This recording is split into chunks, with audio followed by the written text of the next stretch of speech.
Welcome to Laughing in the Dark, an Are You Afraid of the Dark rewatch podcast. For 90s kids, Are You Afraid of the Dark was appointment television every Saturday night. A spine-tingling horror anthology delivered gently, befitting of its Canadian roots. I'm Aileen, and I'll be your host for this evening. Also joining me tonight are my fellow members of the 930 Society. Dave, hello. Hi. Bryan, hello. Hello. And Mikie, hello. Hello. How is everybody doing this eve? Wonderful. Killing it. Killing it. Yeah. Same. Exactly Winter. the same. Yeah. I'm in the zone. I love this episode. I'm so pumped for this I episode. am ready to talk about dark music. Yes. Yes. I'm ready to talk about heavy metal scumbags. Yes. Heavy metal. I had no recollection of this episode at all. So I'm excited to, I don't think I had ever seen it. So I'm excited to see what everybody thinks. So tonight, so everybody knows, we'll be talking about Season 1, Episode 11, The Tale of the Dark Music, which aired on Nickelodeon in the United States and YTV in Canada on October 31st, 1992. It's a Halloween episode. Very befitting of its Halloweener episode vibes. In this episode, a boy is scared of the dark. So, of course, we spend a bunch of time in a basement. But also, if you ever had a weird uncle in your life, he may just have been a dude with a wish-granting entity living in his root cellar. Either way, there's murder in this episode. Child murder. Yes. Child murder. What does everybody think about this episode? This episode is out of fucking control. Yeah. I literally, my jaw was on the fucking floor Same. at the end of it. I was like, what? I was cackling at multiple points, just dying of laughter at certain moments. At first, I thought it was a children's version of Creepshow, the crate segment Oh, from yeah. Creepshow. But on second thought, I think it's inspired by the Ray Bradbury story, The Veldt, Okay. Ooh. in which children kill their parents. Oh, nice. Magical lions. No, and also, finally, it's not like a mega spook, but this one's got an unsettling scene in it. Very much so. Yes. To the point where I was like, I don't like this. And was like genuinely afraid while I was taking notes for this thing. So, Yes. yes. Hold on to your butts, everybody. So if there is nothing else to say about this episode, I think it's time we dim the lights and tell the tale. Submitted for the approval of the 930 Society, this one is called The Tale of the Dark Music. We open on Frank running in from the woods yelling at Eric because they were supposed to walk together, dude. Because they're boyfriends. I mean, you know, we're friends. No, we're not. No, we're not. We are not friends. You're right. I forgot about the rules. If of the Gary movie. has made anything clear, it's that they fucking hate each other. It's true. You're right. It's true. And everyone's like, dude, why are you pissed at Eric? And it's because Frank lost his flashlight and is afraid of the dark. Name of the show, kind of. Oh, no. Yeah, he goes, I'm not afraid of the dark. And I'm like, well, I guess that settles that. Good night, everyone. And turn off the fire. And he also grabs Eric's flashlight, and Eric goes, hey, be careful of that, man. It's my dad's. Man. Incredibly ironic because Frank is the tough guy stereotype. Mm-hmm. And you're going to pay for this, man. But he can't do anything to Eric. Not right now. Not in this very moment. Because Eric is in charge of tonight's story. God, another Eric story? Eric is hogging all the story time, I feel. I guess they feel bad for him. Yeah. That's true. And the Kiki goes, don't be strange, Frank. Yeah, Frank. Strange. Quit being strange. You're so fucking gay, Frank. And of course, Eric's story just happens to be a story about a boy who's afraid of the dark. So our handful of fire glitters thrown, and Eric begins his tale. Andy is a classic late 90s kid, latchkey child of divorce with a paper route because his finances at home are bad.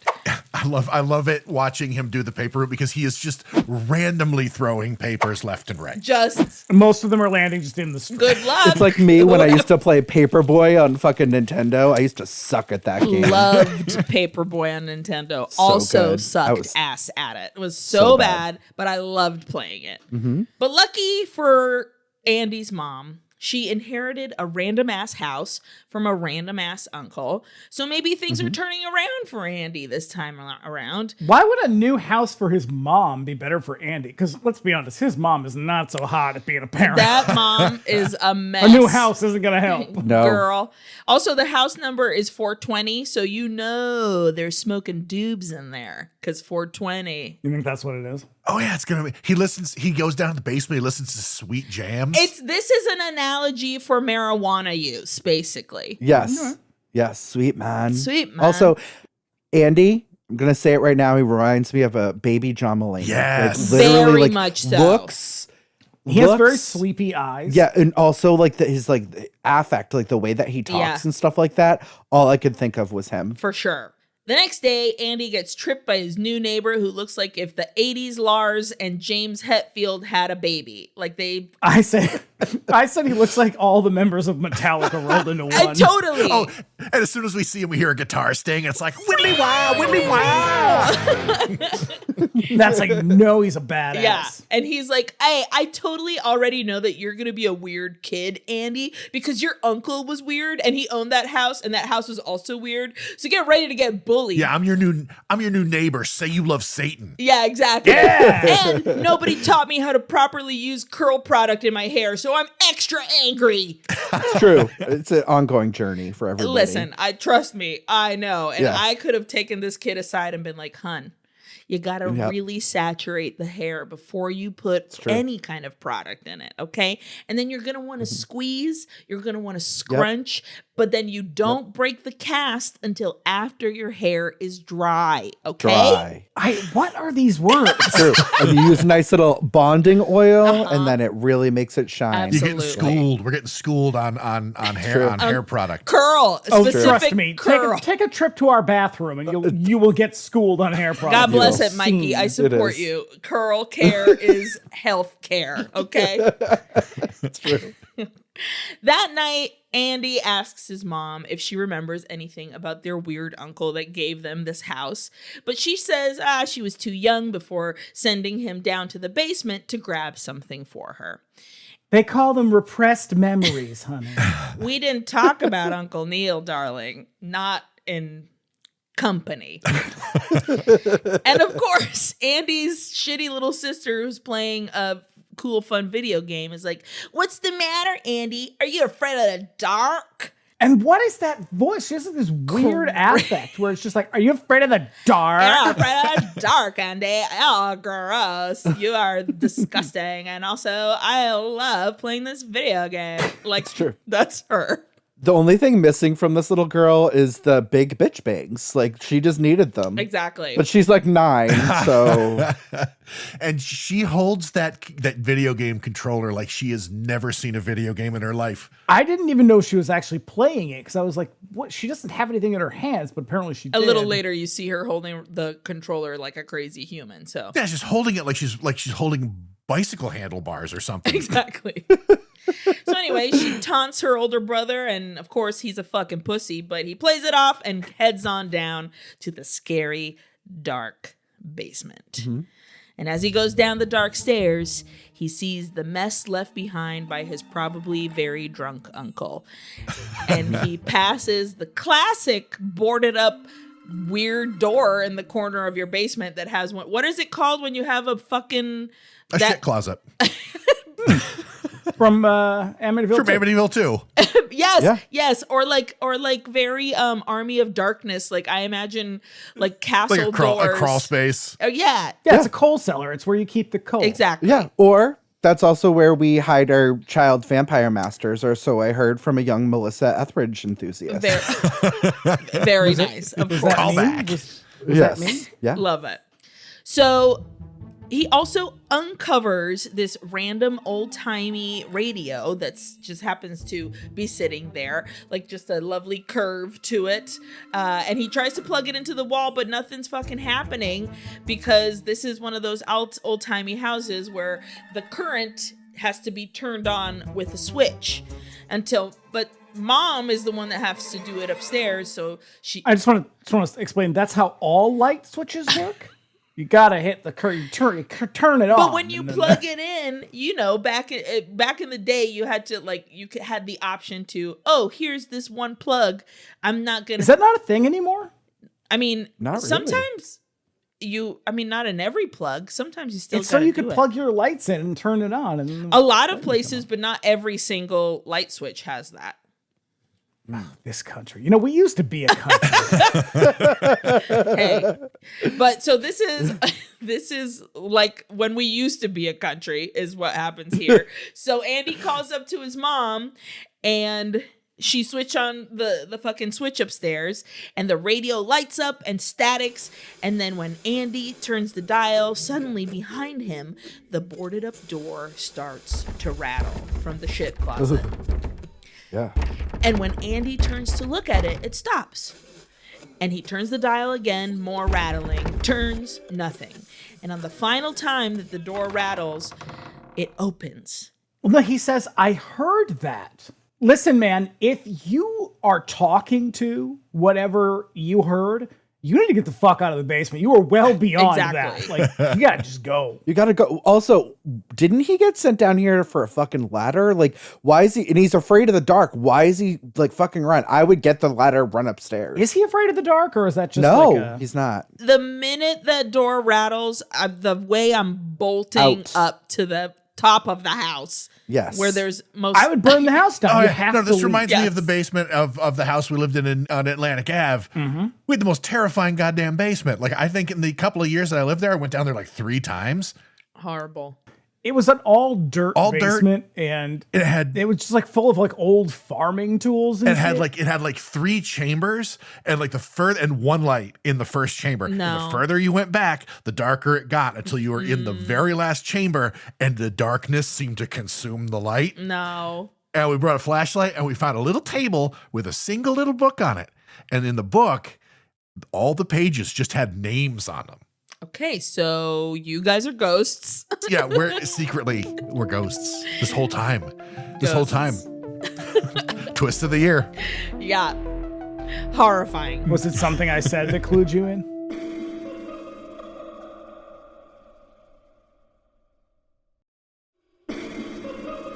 So once he turns and sees that the door is open and it's just fucking pitch black, I'm talking black hole in this root cellar, supposedly, and 2 little red eyes appear. And this is the premise of Amityville Horror. That's true. Except so far in the story, it's the setup for the entity, which does not bode well for the mother. No. Hello, Andy.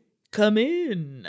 And Andy freaks the fuck out and runs upstairs, calling for his mom, dropping the radio and breaking it on his way out. Ugh. We go back to the fireside, kids, and discover that Frank was too chicken to stay and listen, so he left because he's a fucking pussy. And none of them noticed Frank got up and left. They were all so wrapped up in this story. Apparently. And then Kiki's like, he'll come back. And it's like, these kids have been treating him like an asshole since the start of this episode. Yeah. Like, fuck these dorks. Yeah. Yep. I'm going to smoke weed and listen to Zeppelin. Exactly. Wow.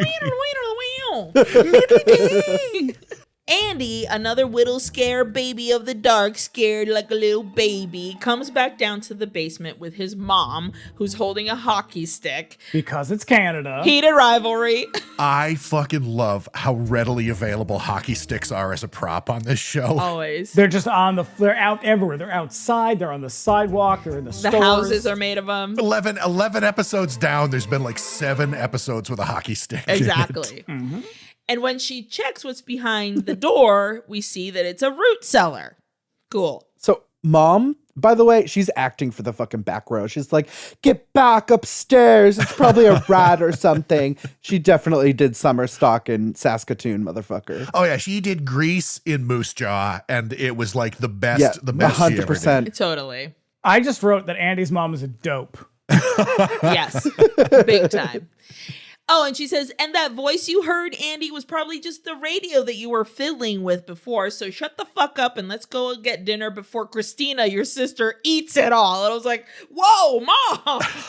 Yeah, but this is also when she's just like, Andy, I need you to be strong for me. And I was like, way to put your mistakes on your teenage son. I need you to be the man of the house. Because your sister's going to eat us out of house and home. And she's like fat shaming Christina. Poor Christina has body issues because of this bitch. She's like the little sister from Pecker, Chrissy, who just eats bags of sugar. Basically, fucking Christina. The next day, our curly rocker bully, whose dad is apparently Hulk Hogan during his abusive era, which is, all the time. Oh, I said Metallica's dad looks like he's dressed for the circus. It's true. I think he just got back from following Bachman Turner Overdrive around for the weekend. For reals. Ridden hard and put away wet, as they say. Truly.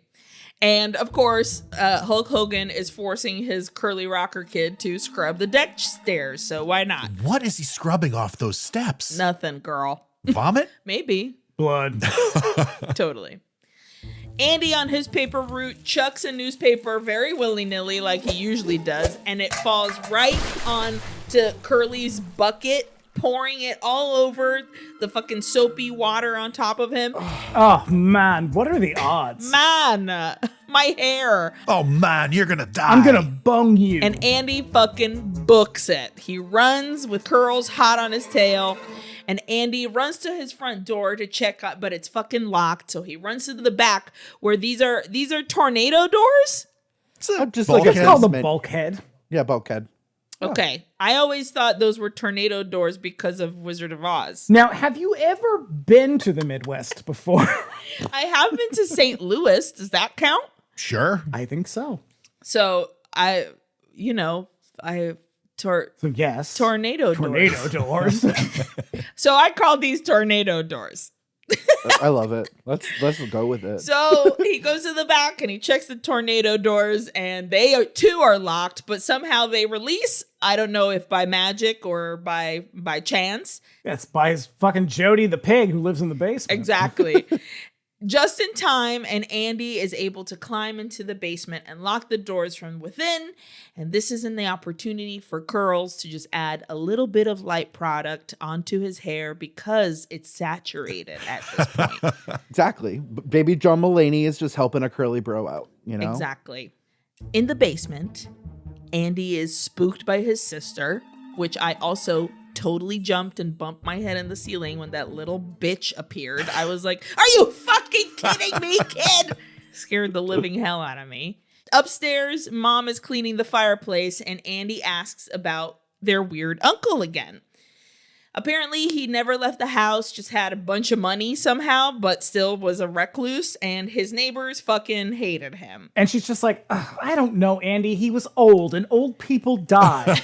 Yeah, what did he die of? Just being old. He stopped living. And then she says they found him in the basement at the bottom of and she cuts herself off, and I'm like, ma'am, that definitely sounds like it wasn't him being old, unless he got old at the top of the stairs and just tumbled his way down.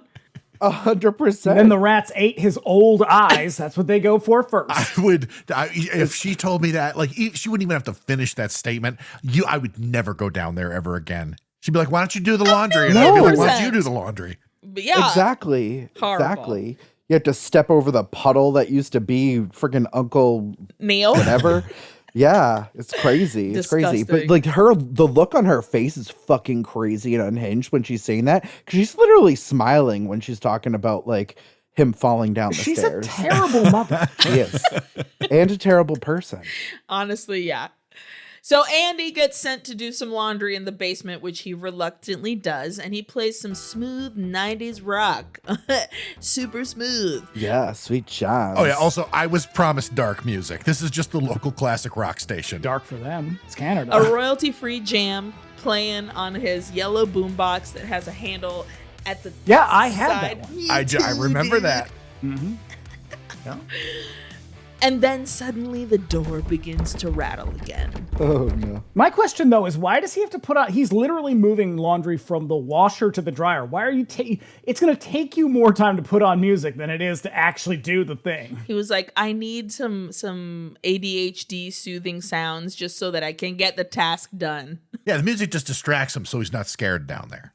Yeah, but you know who else? You know who it doesn't distract? Is the closet demon who loves some hot licks. So just as the jams are getting jammy, the door pops open and the most horrifying doll person I've ever seen in my life comes out of that door. It is so strange looking. Nope, I don't want this. I don't want this now. Like, as a child, I can't even... I would have been on the ceiling. But, like, me, as a fully grown adult, am terrified of this fucking Listen, thing. I watch the most heinous horror movies and then, like, do a podcast about them, several, in fact. This thing comes out, and I was like, what the fuck is that? My jaw was open. What's that short film, though? Was it Sometimes in Michigan or maybe in Michigan? It's kind of a horror movie. It's like super feminist lesbian, but it has a guy who's like following these two women, and he has like a mannequin mask on, and he's terrifying. And like, this is kind of that. Like, this is just a life-size doll. It is like super uncanny valley. It gave me Tourist Trap, like when he goes into the back in the end when there's like, hey, look at all of our mannequins in our thing. There was that, and also the way that its face looked reminded me of the evil doll from Vacations of Terror when it's underneath the table eating the birthday cake. Yes! I don't know why you find that terrifying. Yeah. I find that amazing. Oh my God, that doll is horrifying and also awesome. There was also a dash of the fucking Garbage Pail Kids movie. 1,000,000%. In general, the most awful thing that I did not expect from Are You Afraid of the Dark in any way possible. Nope. No. And this horrifying creature tries to lure him to her by reaching out her hand to him. And my boy Andy is like in a trance all of a sudden. Yes. Been eating paint chips. He's so scared he can't do shit. Were his pupils like genuinely freaking out? Yes, they were. Because they are shooting in low light, so his eyes are probably giant. I was like, is this safe for this child? They are doing something with lighting into his eyeballs that cannot be good. Terrifying. And just that they're putting that doll in front of him. Well, that too, of course. Yeah. Upstairs, Mom calls for Andy, but he doesn't answer because trance, and she flicks the switch that turns off the power downstairs, and the music stops, sending that horrifying doll creature flying back into the root cellar, door closing and locking, and hopefully never being seen again by my eyes in this lifetime. Yes. Eric's voiceover appears, explaining that when Andy woke up, he didn't remember what had just happened. So that means... because he has a head injury. Yeah, and that will be apparent soon enough, and what that does when you get a head injury. And he couldn't remember to know to never go back into the basement again because he didn't remember that horrible doll creature. Yeah, for someone who is supposedly afraid of the dark, Andy spends a lot of time in the basement. Yeah, it's where he escapes the fucking horrors and trauma of living with this mother. But also he's like a 14-year-old boy, so it's either the basement or the shower. He's gonna get some weird fetishes now because of it.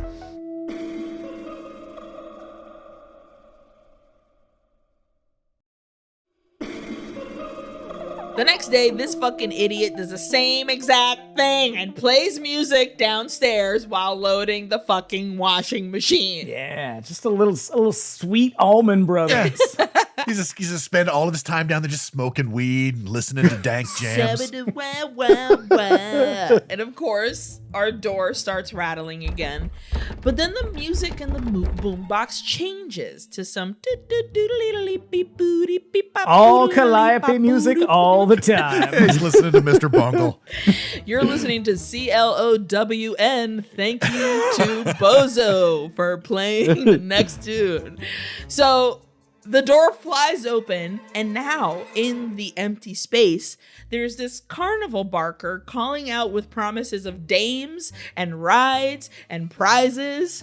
It's like, dames? I got so excited. I thought it was the return of the riddle pervert. Sure.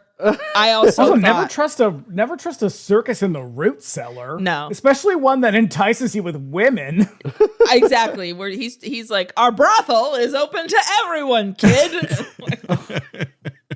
Sir, that's a child you're talking to. Exactly. Things are different in Canada. We've got the best burlesque tent in Manitoba. Andy is fully hypnotized and starts walking closer to the door, but stops right before stepping inside, and the carnival barker reaches through and grabs Andy's hand, and oh no, it's a skeleton. Oh no. Oh, I was on the fucking floor. Amazing. Just gasping for breath. Because it's like also like close-ups of this like spirit Halloween skeleton with a fucking straw hat on. And it's just like, It's so funny. So Andy tries to run, but he starts getting sucked in by this door, his feet lifted and everything, and he's almost all the way into the root cellar when he reaches for the boombox and he pulls at it, which pulls the cord out of the socket, and everything stops. And we've come to the realization that, gang, music! It's the music! Squiddly wow!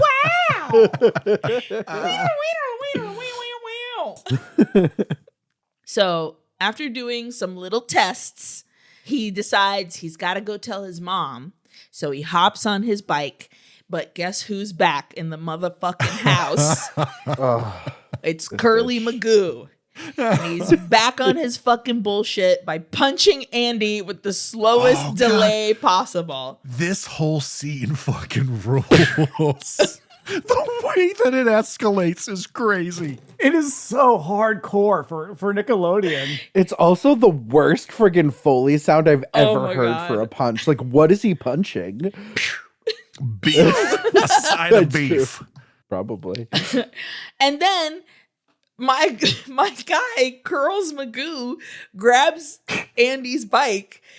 And he's like, oh, hey, around the corner is coming the biggest truck that's ever come down our neighborhood street. It's like the truck from Maximum Overdrive. Exactly. Pulling through the neighborhood. Honk, honk. And he's like, you know what I'm going to do? I'm going to chuck this bike underneath this giant fucking truck. And this truck eats it. Like the guy doesn't stop. He just keeps going. Just plows through. Holy fuck. And so poor Andy sits on his front porch and fucking cries. Because you know what? Yeah, you got punched. Your bike got swallowed up by a truck. Like, just a bad day. This episode is just fucking upping the ante every second. For real. Ugh. But suddenly, Andy gets a brilliant idea. I'm going to murder that kid. I'm like, for real. I was like, wow, is he going to kill this bully? And I'm like, nah. Well, he's like setting about up to get real speakers and like a Water's Edge. stereo down there. I was like, no, he's not going to kill him. He's going to rock him. Oh, he's Yeah, absolutely killing this kid. No, he's not a ginger. So up until this point, he's not that bad. He's had a brain injury, which is one of the 4 signs that when you eventually will become a serial killer. So Andy grabs 2 giant speakers. He brings them down to the basement. He sets the levels to 11, and then he rolls up a newspaper. I think this is how they got Noriega out, too. Yeah. Exactly. And he says, howdy, neighbor, in the most... I said it too cool right now. Howdy, neighbor. It was the cheesiest shit. And I was sitting on my couch and was like, okay, Andy, sure, whatever. Do what you gotta do. Bitch.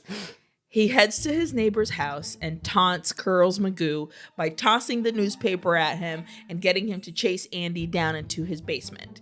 And the best thing about Metallica is he clearly has never worn shoes like he is wearing. He's wearing these gnarly cowboy boots. He is walking like a child wearing heels.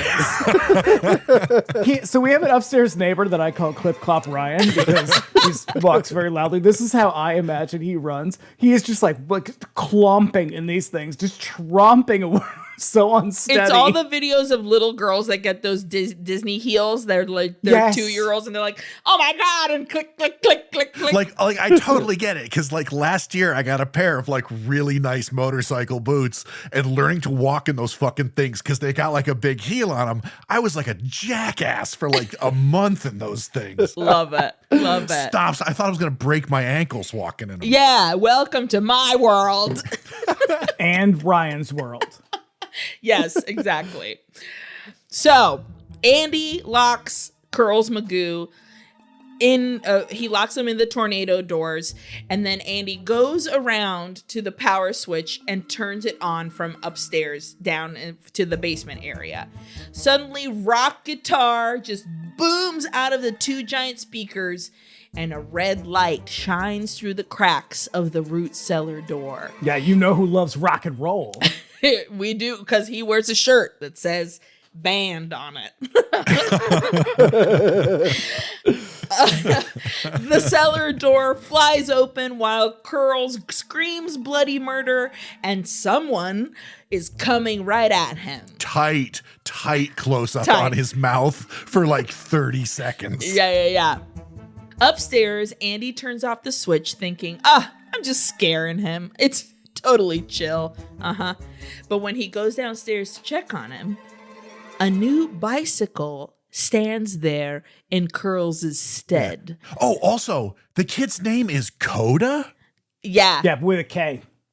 Coda His with name a is K. Yet another fucking weird name. Yeah. Squiddly wow.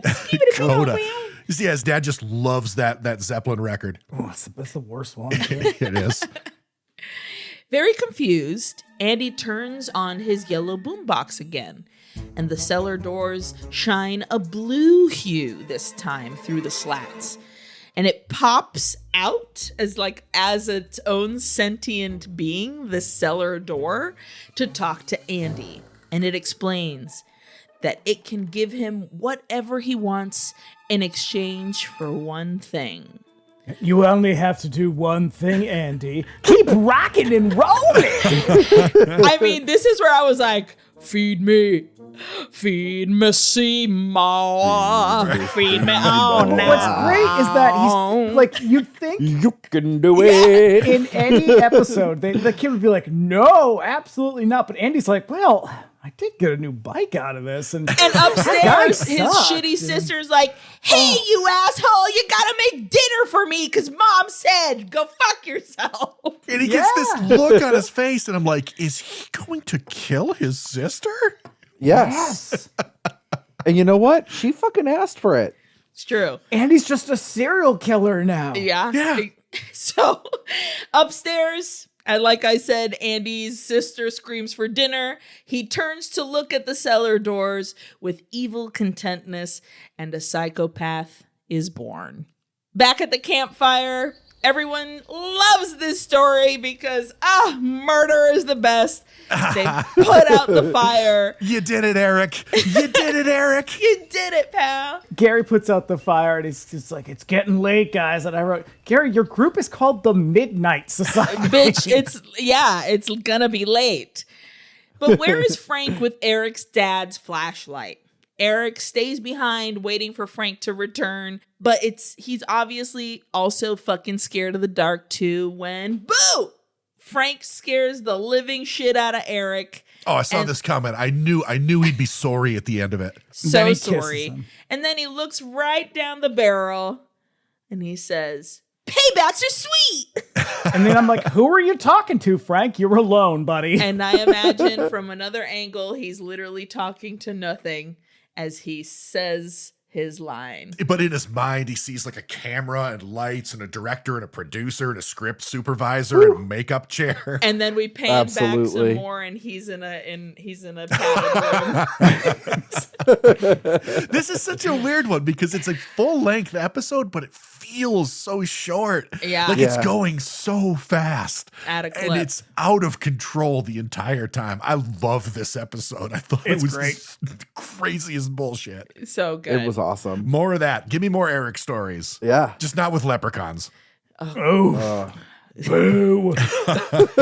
Loyal. Well, on behalf of everyone on this pod, I want to say thank you for taking the time to get spooked with us. Check back in 1 week where Mikie will be telling another chilling tale. Until then, you can find me, Aileen, at Uy Que Horror, Bryan and Dave on Bring Me the Axe and 99-cent Rental, and Mikie on The Rewatcher. Laughing in the Dark is written by us and produced and edited by Mikie Sorois, with music by Bryan White.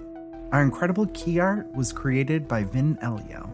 You can keep up with us in between episodes by following us on Instagram at laughinginthedarkpod, or you can email us at laughingpodcast@gmail.com. And if you're listening on YouTube, be sure to like and subscribe. We sure would appreciate it.